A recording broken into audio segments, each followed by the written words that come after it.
বিশ্ব হিন্দু পরিষদের পক্ষ থেকে গৌরী শুভেচ্ছা এবং ভালোবাসা অভিনন্দন।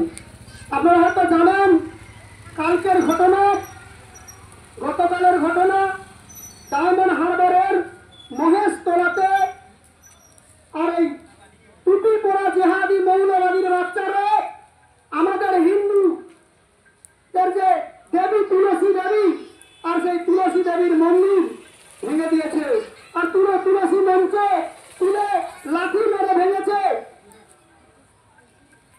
আপনারা সবাই জানেন পূর্বের ঘটনা, মুর্শিদাবাদের ঘটনা।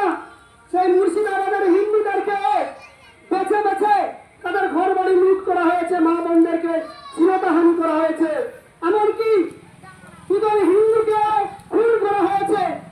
আপনারা সবাই জানেন। আর আমরা সবাই সমস্ত রাজনীতির বেড়াগালে জড়িয়ে আছি।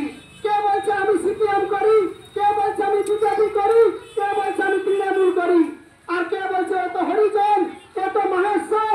এই বলে আমরা হিন্দুরা বিভেদ হয়ে আছি। আমরা যদি এক না হই, একবার দেখতে পাবেন এই পশ্চিমবঙ্গকে কেটার বাংলাদেশ তৈরি করা হচ্ছে। আর এই পশ্চিমবঙ্গকে বাংলাদেশের সঙ্গে জুড়িয়ে একটা বৃহত্তর কেটার বাংলাদেশ তৈরি করা হচ্ছে। আর পৃথিবীতে একটা হিন্দুদের দেশ নেই।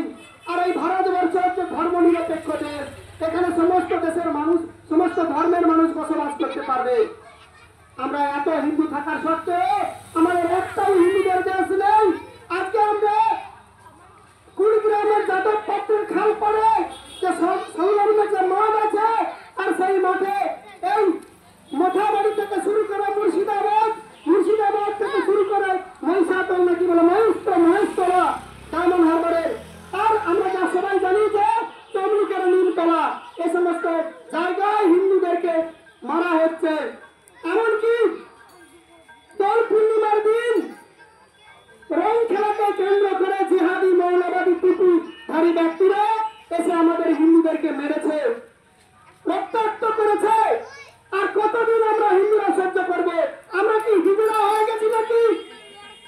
আমাদের পূর্বপুরুষ সবাই ঋষি মুনি ছিল।